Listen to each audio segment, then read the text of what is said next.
O vídeo já vai começar, mas antes, não se esqueça de se inscrever e ativar as notificações.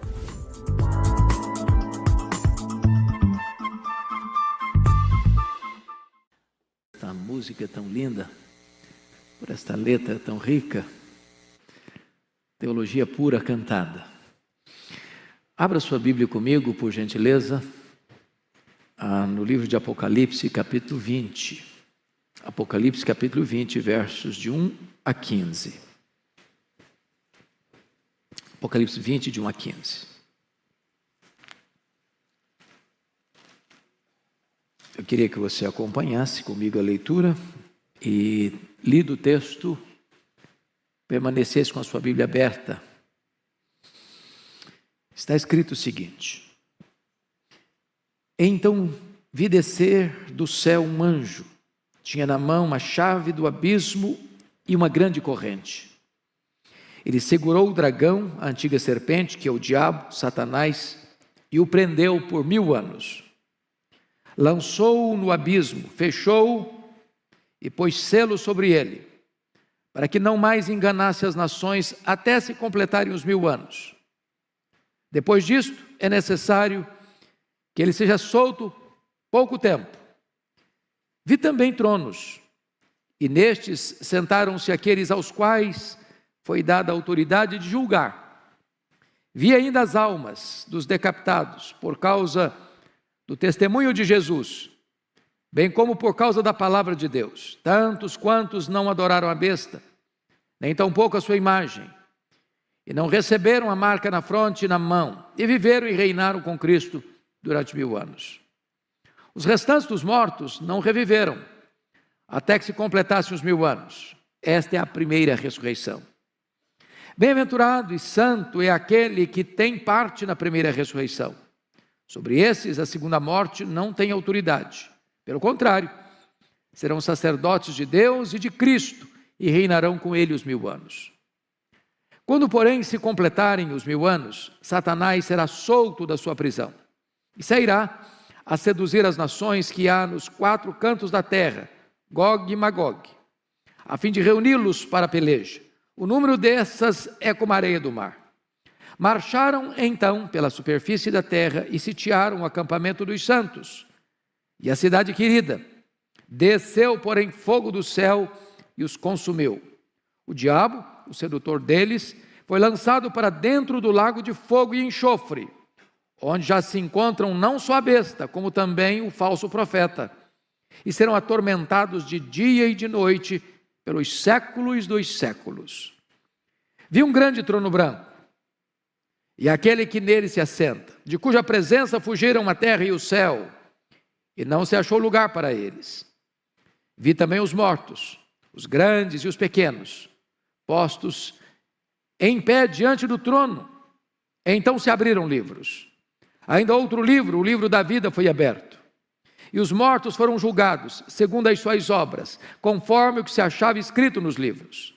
Deu o mar os mortos que nele estavam. A morte e o além entregaram os mortos que neles havia. E foram julgados, um por um, segundo as suas obras. Então, a morte e o inferno foram lançados para dentro do lago de fogo. Esta é a segunda morte, o lago de fogo. E se alguém não foi achado inscrito no livro da vida, esse foi lançado para dentro do lago de fogo. Pois bem, amados irmãos, eu gostaria então de tratar deste tema com vocês, o milênio e o juízo final. A primeira coisa que eu preciso afirmar, e com toda sinceridade e humildade, é que este capítulo é certamente o capítulo mais polêmico do livro de Apocalipse e talvez um dos mais polêmicos de toda a Bíblia. A segunda coisa que eu preciso afirmar, a título de introdução, é que não há consenso entre o povo evangélico, povo cristão, a igreja protestante, acerca do entendimento desta passagem. Por exemplo, os chamados pré-milenistas entendem que o milênio relatado neste capítulo sucede cronologicamente ao registro do capítulo 19, que fala da segunda vinda de Cristo. Portanto, esse texto seria um fato posterior à segunda vinda. Para os amilenistas, que entendem que o livro de Apocalipse não é um livro que segue uma linha cronológica linear, que parte do ponto 1 ao ponto 10, ou ponto 0 ao ponto 10, mas que o livro de Apocalipse, ele é entendido em seções paralelas e progressivas, e que as mesmas verdades são apresentadas em telas diferentes.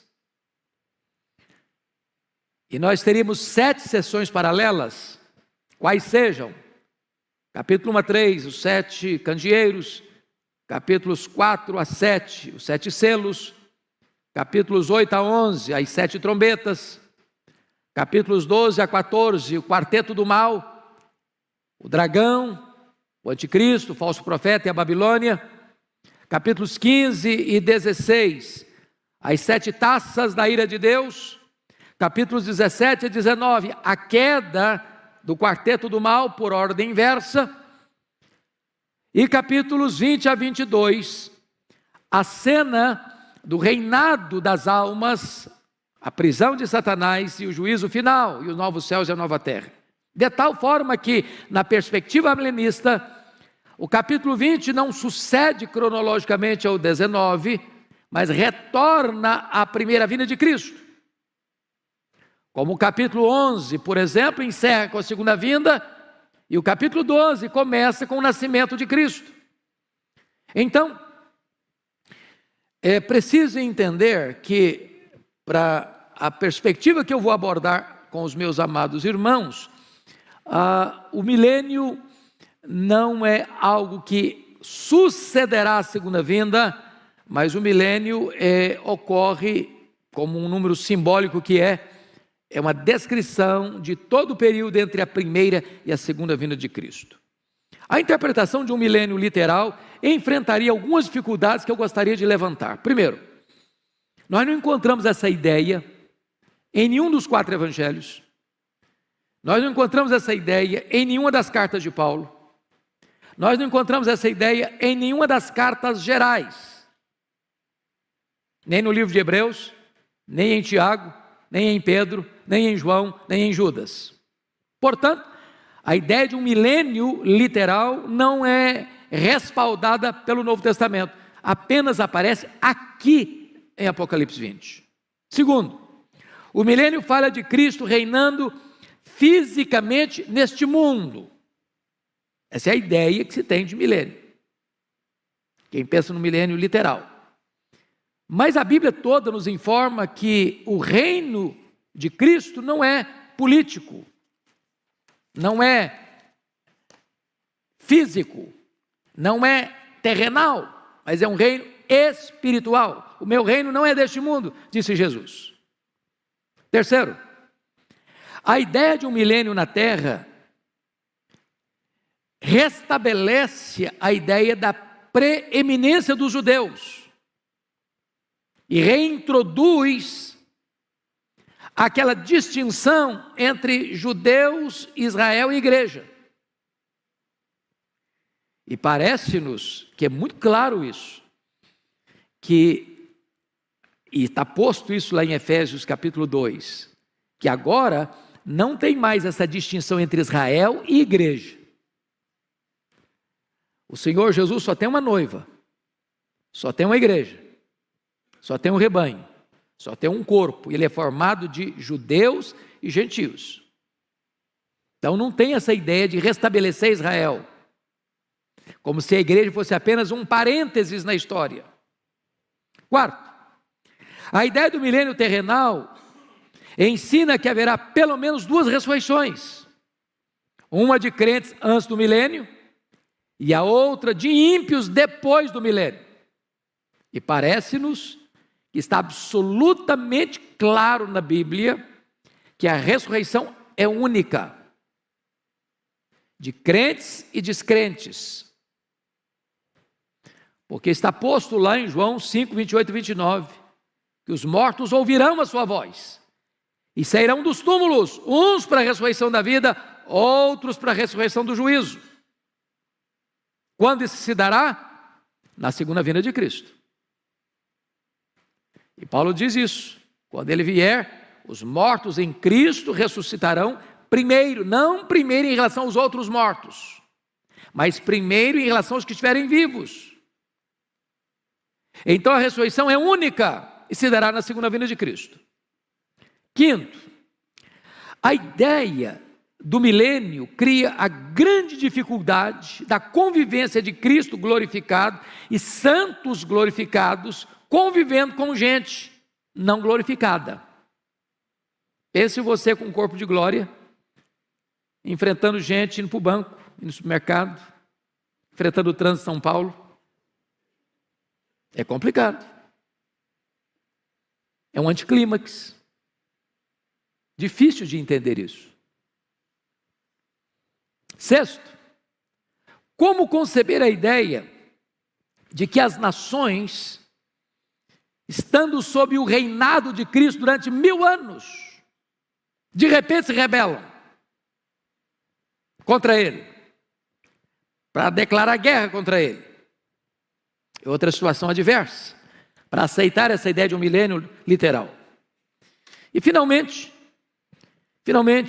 todo o ensino do Novo Testamento é que o juízo é universal e seguirá imediatamente à segunda vinda de Cristo. Ele virá, se assentará no trono da sua glória e julgará as nações. Então o juízo final não se dará 1000 anos depois que ele voltar, mas imediatamente na volta dele. Bom, eu gostaria então, dito isto, de entrar na exposição do texto.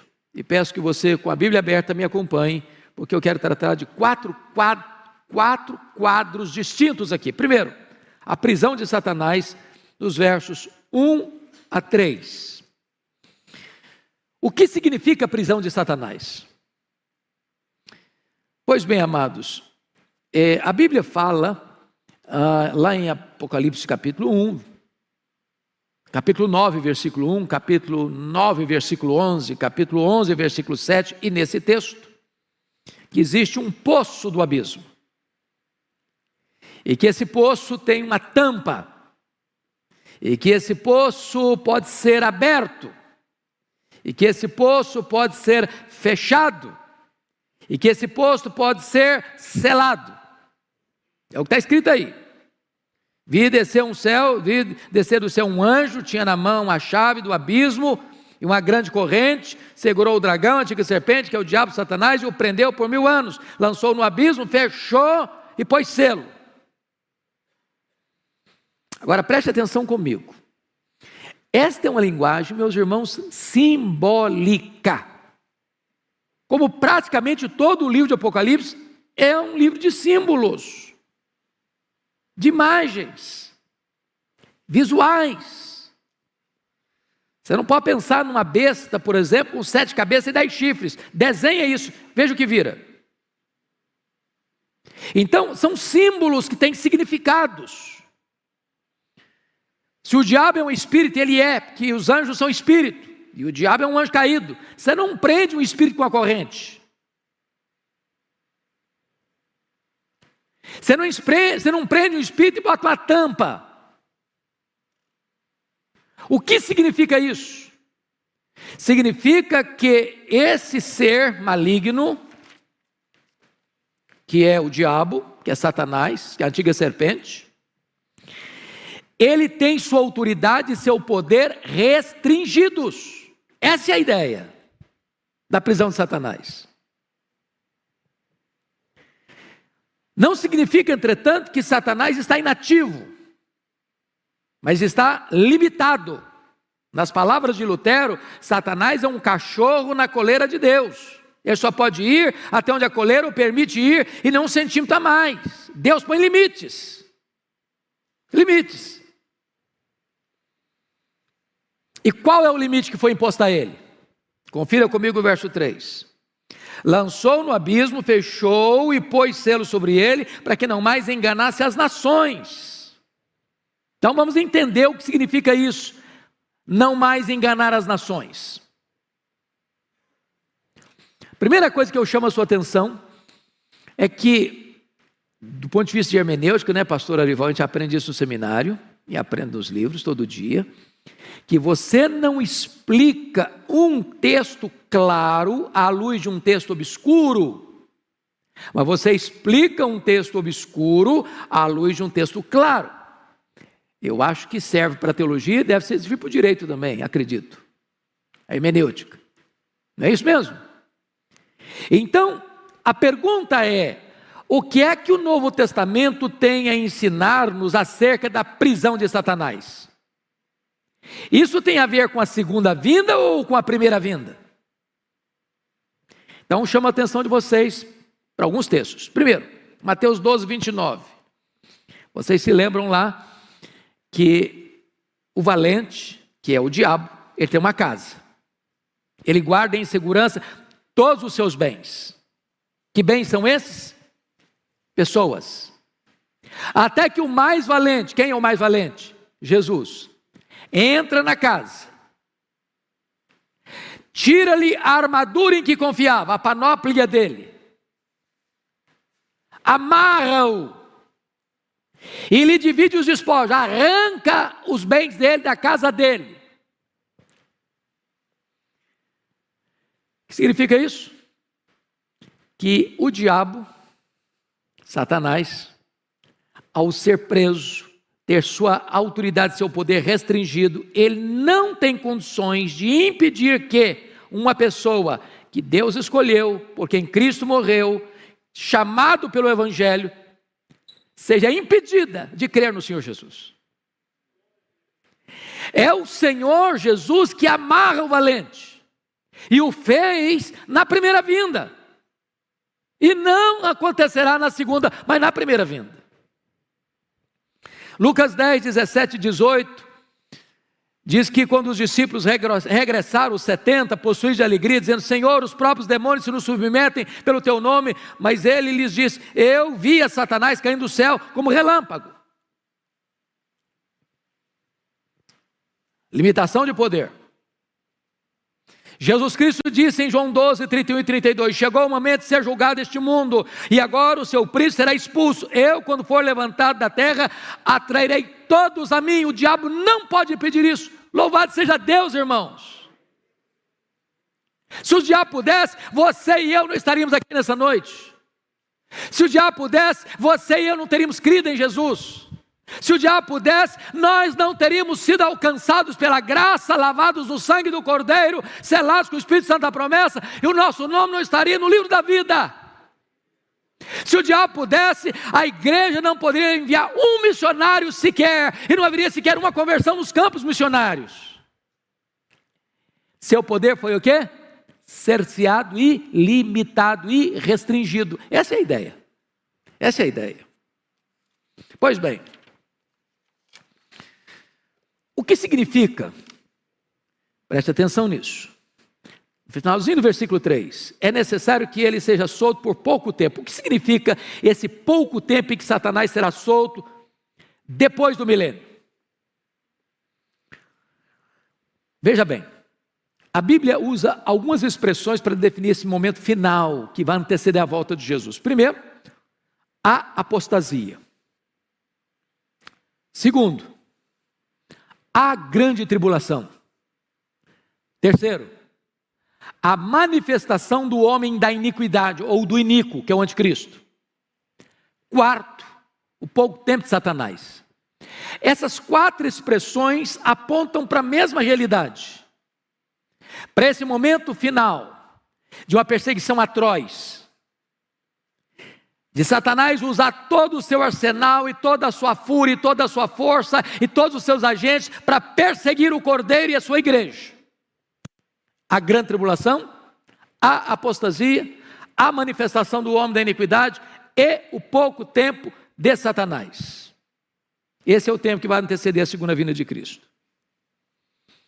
Mas, outra pergunta: O que significam esses 1000 anos? O que significa esses 1000 anos?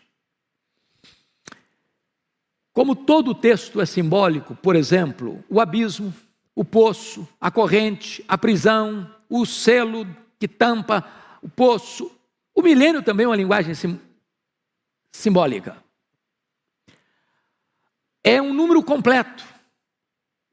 Milênio é um tempo que vai, portanto, da primeira à segunda vinda de Cristo. É o número 10 cubicado, pleno. É o exato período em que as almas estão reinando com Cristo. Por exemplo, o que acontece quando um crente morre agora? O que acontece?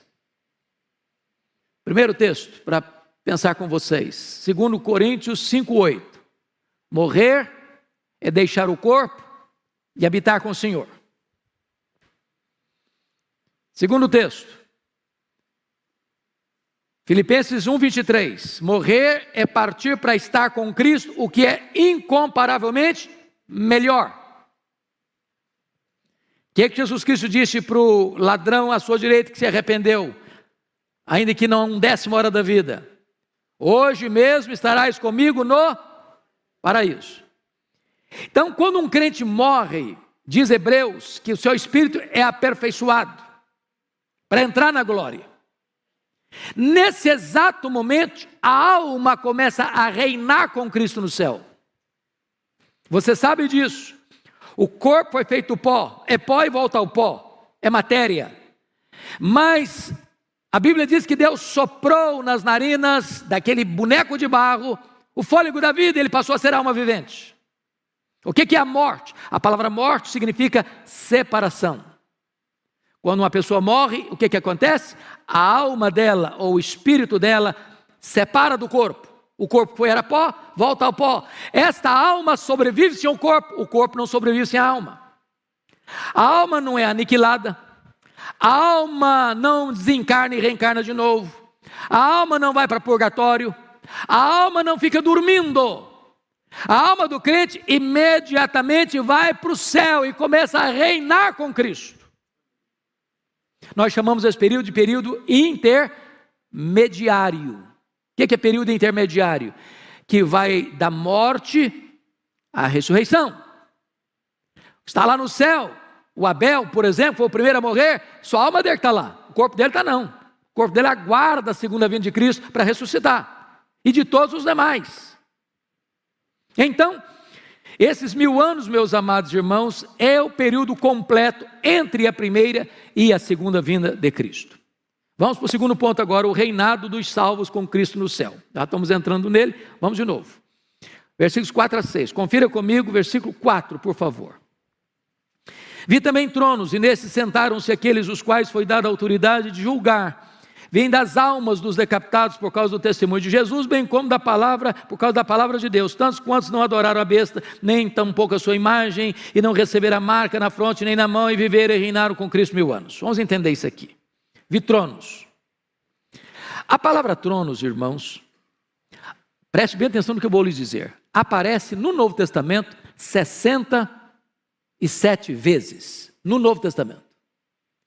A palavra trono aparece só em Apocalipse 47 vezes.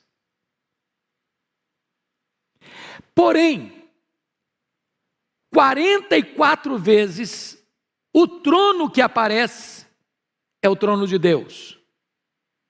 E todas as 44 vezes que o trono de Deus aparece, sabe onde ele está? No céu. Só três vezes o trono aparece na terra. 2:13, 13:2 e 16:10. E todas as 3 vezes que ele aparece na terra, ele é o trono do anticristo e o trono do diabo. Portanto, esse reinado aqui de 1000 anos não é na terra. Não é na terra. Não é um milênio aqui. Ele está tratando desse período em que as almas, não são os corpos, são as almas que estão reinando. Estão reinando. Aquelas mesmas almas lá do capítulo 6, versículo 9, que estão debaixo do altar clamando. Até quando, Senhor? Então é muito importante entender isso. As almas estão reinando com Cristo lá no céu. Abel está reinando com Cristo lá no céu. Seu papai, sua mamãe, seu vovô, sua vovó, que já morreram em Cristo, que já estão com Jesus, estão reinando com Ele lá. Qual é a missão daqueles que estão reinando com Cristo lá?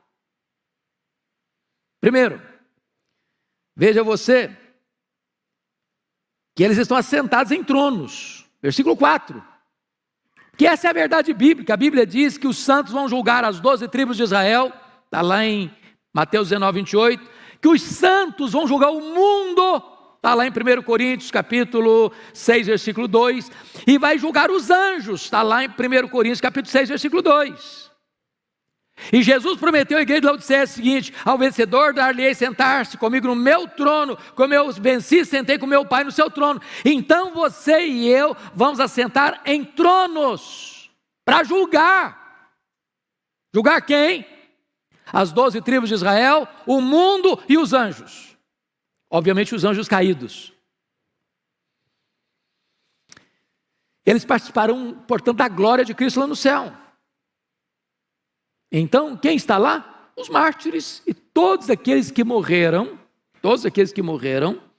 vejam vocês, por causa do testemunho de Jesus, bem como por causa da palavra de Deus, todos os crentes. Todo crente que morreu está com Cristo lá no céu, reinando, aguardando certamente a segunda vinda de Cristo, quando haverá a ressurreição, e então um corpo de glória se unirá com esta alma que já está glorificada, para estar para sempre com o Senhor. Mas vamos a outra coisa, importante aqui, versículos 5 e 6 agora. Os restantes dos mortos não reviveram, até que se completasse os 1000 anos, esta é a primeira ressurreição. Bem-aventurado e santo é aquele que tem parte na primeira ressurreição. Que ressurreição é essa? Que primeira ressurreição é essa? É muito importante entender isso. Irmãos, quem nasce 2 vezes, morre uma vez só. Quem nasce uma vez só, morre 2. Explicando. Quem só nasceu fisicamente e não nasceu da água e do Espírito, morre fisicamente e morre eternamente. É a segunda morte. Mas quem nasce fisicamente e nasce de novo, a segunda vez, morre uma vez só, apenas fisicamente. A não ser que Jesus volte antes e você é trasladado. Arrebatado, transformado e arrebatado. Portanto, essa primeira ressurreição não é a ressurreição do corpo. Toda a linguagem do Novo Testamento é essa, que quando você recebe a Cristo, você estava morto, e eu também. Deus nos deu vida, estamos nós mortos nos nossos delitos e pecados. O que aconteceu quando você foi convertido a Cristo foi uma verdadeira ressurreição. Então, bem-aventurado é aquele que passou pela primeira ressurreição, porque esse não sofrerá a penalidade da segunda morte. Claro, você não vai ser condenado, não entra mais juízo, passou da morte para a vida. Então, essa é a ideia de todo o Novo Testamento. Mas vamos ver agora, terceiro ponto, a derrota final de Satanás, versículos 7 a 10. Olha aí comigo. Quando, porém, se completarem os 1000 anos, Satanás será solto da sua prisão, e sairá e seduzirá as nações que há nos 4 cantos da terra, Gog e Magog, a fim de reuni-las para a peleja. Num dessas é como a areia do mar. Então marcharam então pela superfície da terra, sitiaram o acampamento dos santos, a cidade querida, desceu porém fogo dos céus e consumiu. Vamos entender uma coisa aqui. Há 3 descrições dessa batalha no livro de Apocalipse, capítulo 16, 14 a 21, capítulo 19, 19 a 21 e 27 a 10. Não são 3 guerras diferentes, é a mesma guerra, é a guerra do Armagedon, é a guerra final. São telas diferentes, descrevendo o mesmo fato. O que esse texto está querendo dizer? É que antes de Jesus voltar, irmãos, não esperem num otimismo irreal que o mundo vai melhorar, que nós vamos viver aqui num shopping center, com ar-condicionado. A coisa está pegando, e vai pegar mais.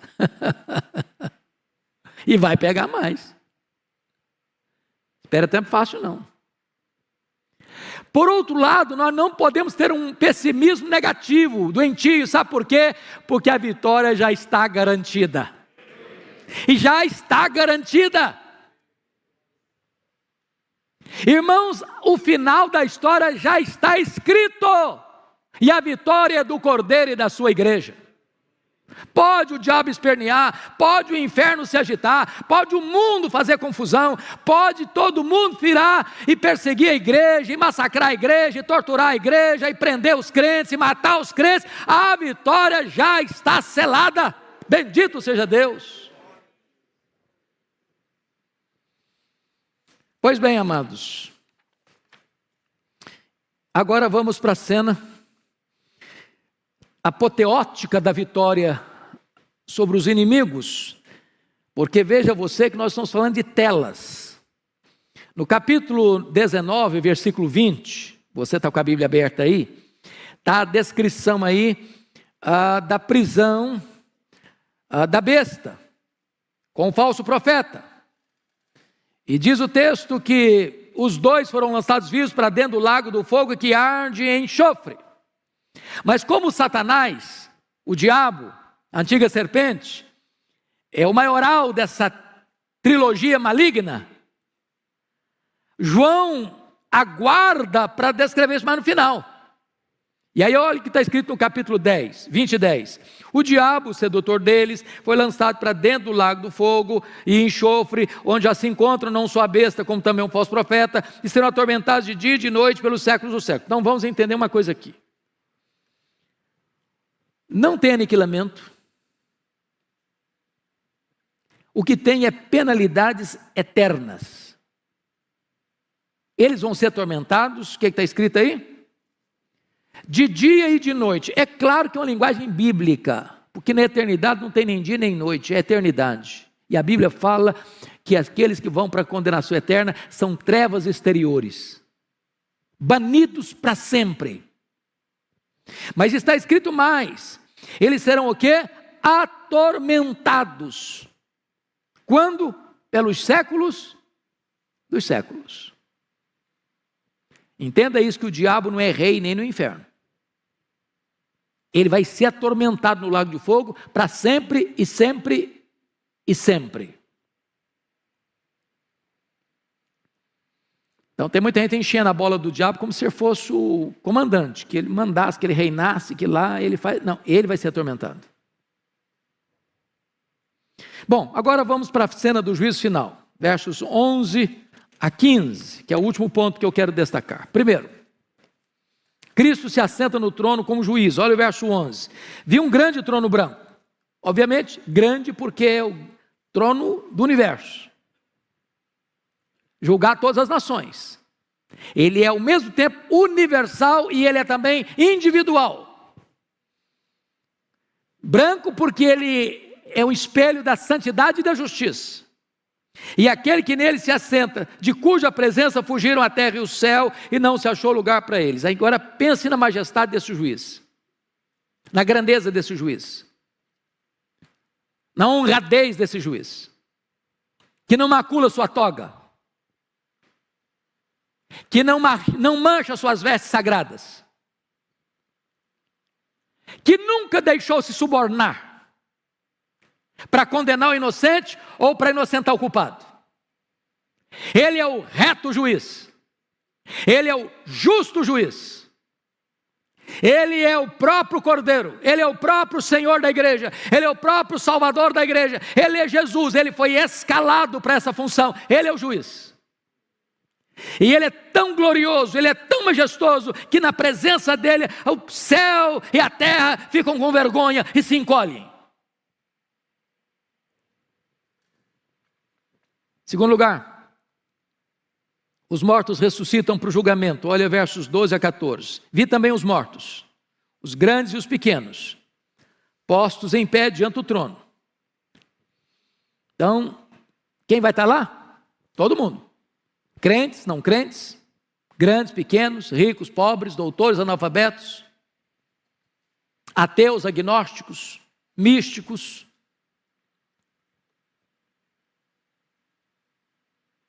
filósofos, pensadores, religiosos, todos estarão lá, de pé, para escutar a sentença. Que mais?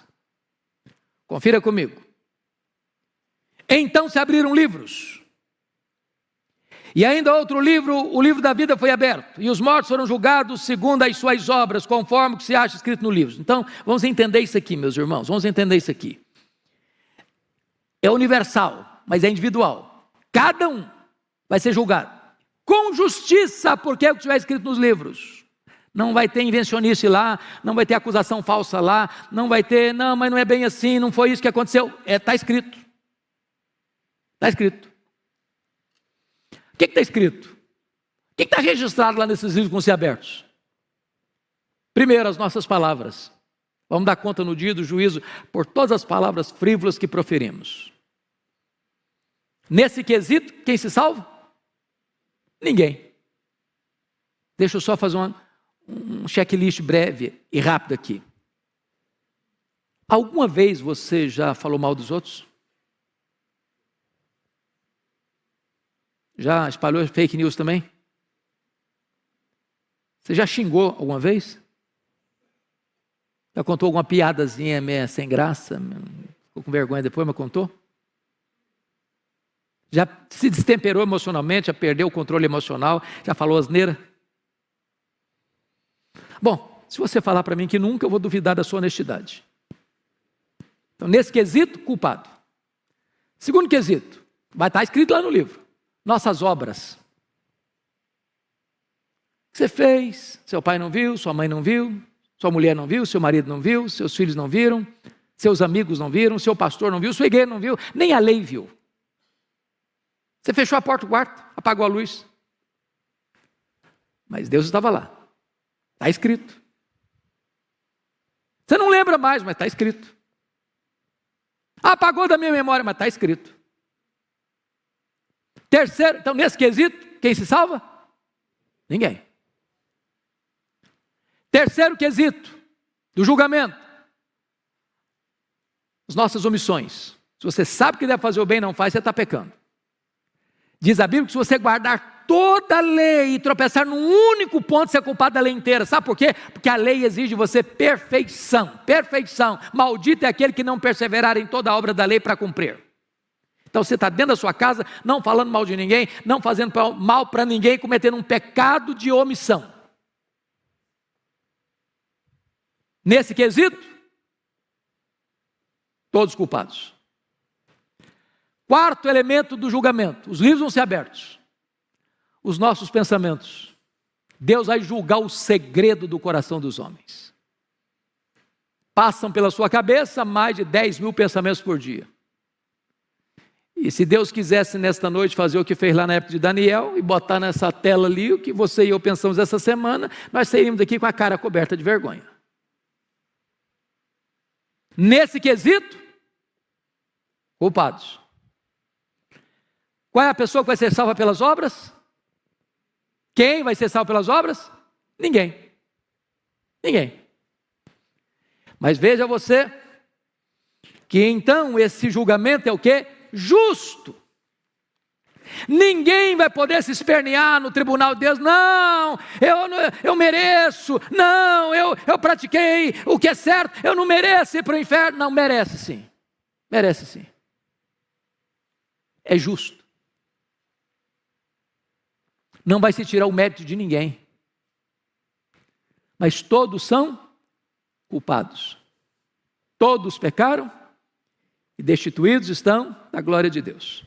Então, vejam vocês que o critério para a salvação qual é? Leia comigo, por favor, versículo 15, vamos juntos? E se alguém não foi achado, escrito no livro da vida, esse foi lançado para dentro do lago de fogo. Mas vamos ler o texto na outra perspectiva. Se alguém foi achado inscrito no livro da vida, esse não foi lançado para dentro do lago do fogo. Bendito seja Deus. Mas como é que o seu nome vai aparecer no livro da vida? É por aquilo que você fez? Não. É por aquilo que Deus fez por você em Cristo Jesus. Você foi salvo pela graça, eu fui salvo pela graça, nós fomos salvos pela graça. Então, antes da fundação do mundo, Deus já sabia isso, seu nome estava lá.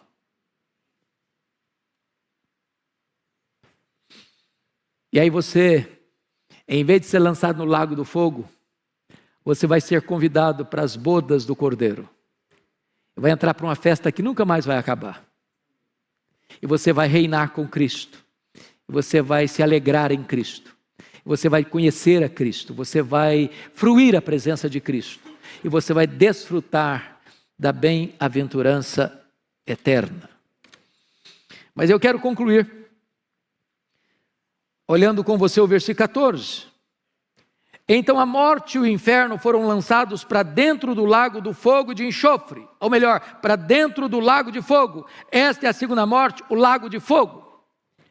Como é que você vai entender isso? A morte é o estado, e o Hades e o inferno, ou Hades, é o lugar. A morte é o estado, o Hades, o inferno, é o lugar. A Bíblia diz que a morte é o último inimigo a ser vencido. E o inferno aqui, que é Hades, preste bem atenção nisso, é exatamente o lugar onde os ímpios são atormentados no estado intermediário. Lembra lá da parábola que Jesus contou, Lucas 16? E o rico, no inferno, estando em tormento, clamou: Pai Abraão, manda Lázaro que molhe o dedo em água e bota aqui na minha língua para refrescar-me. Depois da segunda vinda e do juízo, não haverá mais separação entre corpo e alma, nem no céu, nem no inferno. E a vitória de Cristo sobre os seus inimigos será completa e final. Quem vai estar lá? 19 e 20, o anticristo e o falso profeta. 20 e 10, quem vai estar lá? O diabo. Quem vai estar lá? 20 e 14, a morte e o inferno. Quem vai estar lá? Finalmente, 20 e 15, todo aquele cujo nome não está escrito no livro da vida. Os que não creram. A próxima cena do juízo é esta: vi novo céu e nova terra, os quais habita a justiça. O tabernáculo de Deus vem habitar com o povo, com o seu povo, e nós estaremos para sempre com o Senhor, desfrutando das bem-aventuranças eternas. Irmãos, a palavra de Deus é tão linda, é tão rica, é tão majestosa, é tão consoladora para o nosso coração. E eu queria concluir hoje com uma pergunta, muito solene, e a pergunta é esta: você que está aqui hoje, que veio aqui hoje, você está preparado para este grande dia?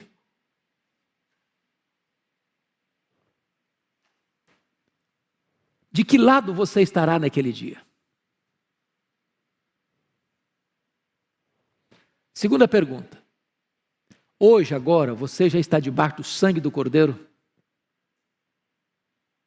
Ou ainda você está debaixo do peso e condenação dos seus pecados?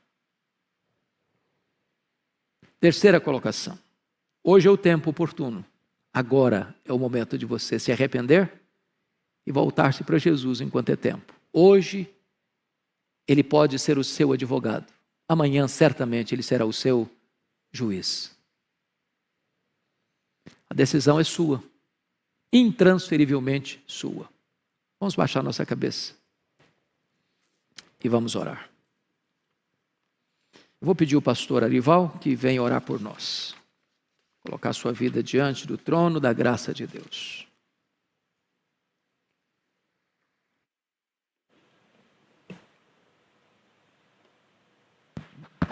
Vamos ficar de pé, irmãos? Esse é o sermão que tira o sono de alguns e dá sono para alguns, né? A decisão é sua, onde você quer passar a sua eternidade. Senhor Deus, olha com graça e com misericórdia para nós aqui nessa noite. O Senhor é o Deus soberano, o Senhor nos escolheu, o Senhor já concretizou a nossa salvação em Cristo Jesus. O Espírito Santo já converteu e convenceu muitos aqui de pecados. Mas tu sabes, aqueles que ainda não tiveram a oportunidade de tomar uma decisão, de receberem a Ti como único e suficiente Salvador. Pai, que essa noite, que esse sermão possa impactar a mente e o coração de todos que estão aqui e daqueles que estão nos assistindo pela internet. Não por medo, mas por necessidade. Não por temor, mas por compreensão. Que o Teu Santo Espírito nos converta nessa noite. Que o Teu Santo Espírito nos dê convicção de pecado. Que o Teu Santo Espírito nos mostre a justiça que há em Cristo Jesus. Converta-nos e seremos convertidos nessa noite. Sara-nos e seremos curados aqui nessa noite. Faz isso, Senhor, para o louvor do Teu nome, para o louvor da Tua glória. Em nome de Jesus. Amém.